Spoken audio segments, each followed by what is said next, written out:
Long ago there were powerful beings called gods and titans. Zeus led the gods while the titans were gained creatures. Gods and titans fought for power in a great war that lasted many years. There were two brother titans, Prometheus and Empatheus. The name Prometheus means foresight and he was the wiser of the two, and the name Empatheus means hindsight. The brothers turned against their fellow titans and joined with Zeus and the gods. In the war, they fought as skilled warriors and finally gods won that war.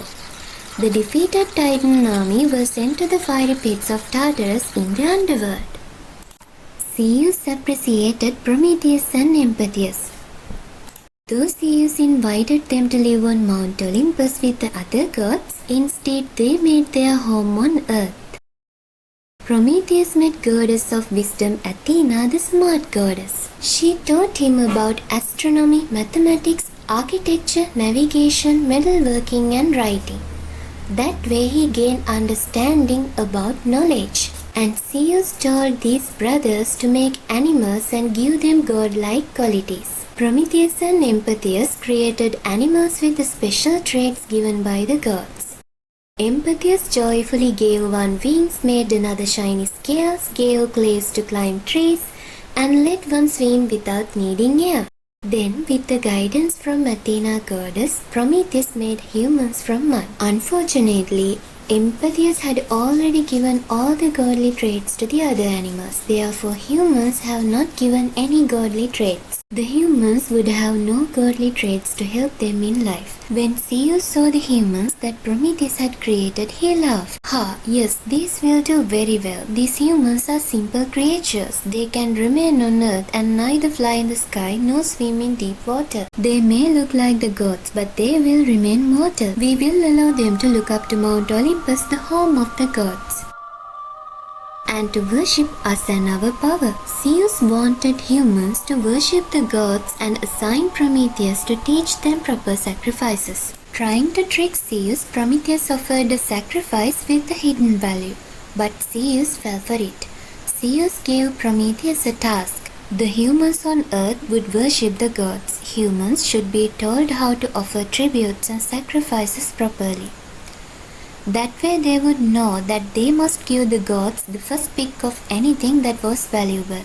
Prometheus saw this as a chance to cheat the Zeus and teach him a lesson.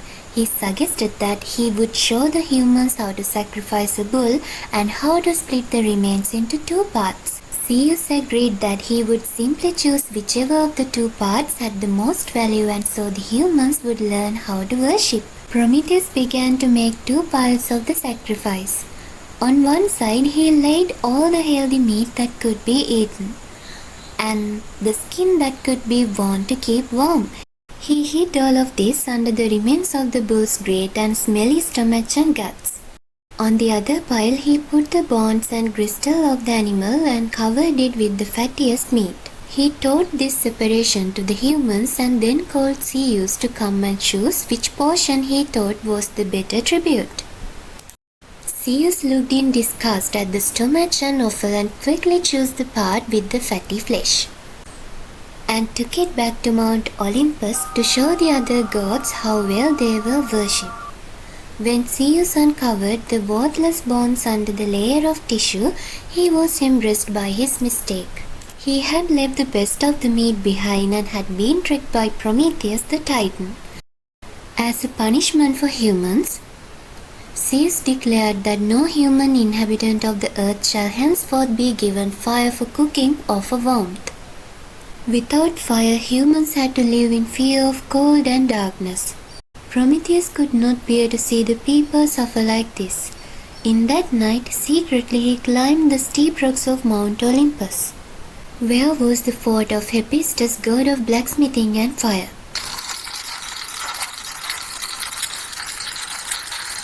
The weapons of the gods were made there. Prometheus crept forward to the blazing fire of the hearth. He took a single spark of the god's fire. Safely he brought the spark back to the humans. And after that, while he stayed on the earth, he taught humans all the things that would help them to be strong. Time passed. Humans flourished, creating civilizations, learning math, building towns, sailing, and forging. Some even challenged Zeus' authority. As a punishment for stealing fire, Zeus, the king of the gods, had Prometheus bound to a rock. And each day an eagle would eat his liver, which regenerated every night due to his immortal nature. This torment continued until Heracles, Hercules in Roman mythology, eventually freed Prometheus as part of his labors. Despite the torture, Prometheus never regretted helping humans. Prometheus, with foresight, knew humans would change the world for good or ill. His resilience became a celebrated myth remembered for bringing knowledge, progress, and power to humans. Pandora's story is linked to Prometheus. To punish humanity for receiving fire, Zeus created Pandora, the first woman. Each god gifted her with unique traits, and she was given a box often referred as Pandora's box, but warned not to open it. Curiosity got the better of her, and when Pandora opened the box, all the evils of the world flew out, leaving only the hope trapped inside. In the context of Pandora's box myth, hope is the positive element that remained inside the box after all the evils were released. It symbolized the enduring optimism and potential for positive outcomes even in the face of challenges and hardships. While Pandora's actions unleashed various troubles upon the world, hope serves as a reminder that amidst difficulties there is always the possibility of a brighter future or a better outcome. These myths explore themes of the nature of humanity and the duality of hope and suffering. These Greek myths say that no matter how many sorrows and obstacles there are in our lives, hope is what keeps us alive. If you enjoyed the video, please subscribe.